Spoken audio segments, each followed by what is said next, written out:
What if memory itself could be woven into cloth? In a world stitched with possibility, the loom is a library and the pattern a page. People store memories not in ledgers, but in scarves, shawls, banners, and coats. Each textile carries a life's diary not as ink on a page, but as a map pressed into fiber by dye and time. This is an inverted archive where to touch a garment is to recall a memory you were not there to witness. Science would wear a new skin. Data about weather and harvest would be knitted into quilts hung to dry, the pigment carrying signals about rainfall, soil, and the hum of living systems. A climate scientist would walk a loom shop and read the long breath of seasons from a tapestry, each thread a clue, each knot a resonance. Public memory would be tactile.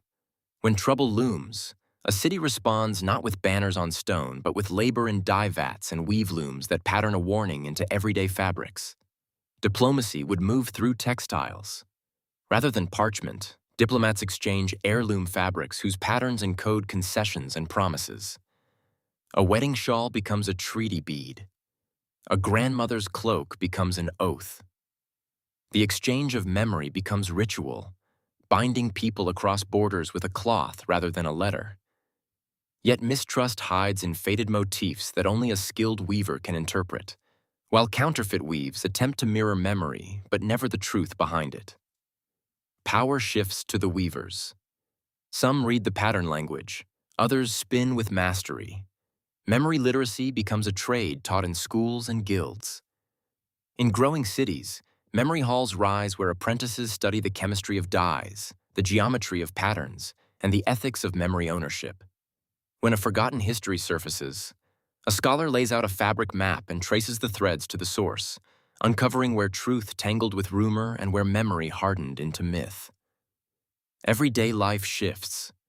Neighborhoods gather around memory quilts that shift with crowds, showing current events as living motifs. Children learn ancestors by touching the weave rather than reading a family tree. Weather imprints become warnings stitched into the city's cloth library, a ripple pattern guiding future preparations.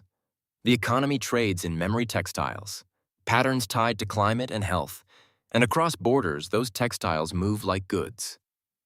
Cracks appear, textiles fade, dyes bleach in sun, moths hungry for color, and memory can remember or misremember depending on who tends the loom.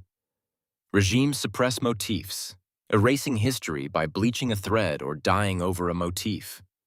Rivals rewrite memory by introducing counterfeit weaves that carry seductive but false histories. The most insidious weapon is a pattern that slowly replaces cherished memory with a story chosen by power.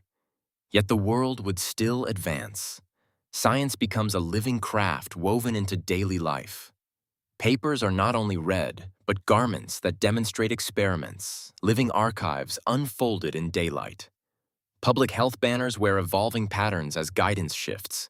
Education becomes kinesthetic, taught by hands that read weave as well as text. The archive travels light, carried in folds of cloth rather than volumes bound on a shelf. Love grows tactile in new ways.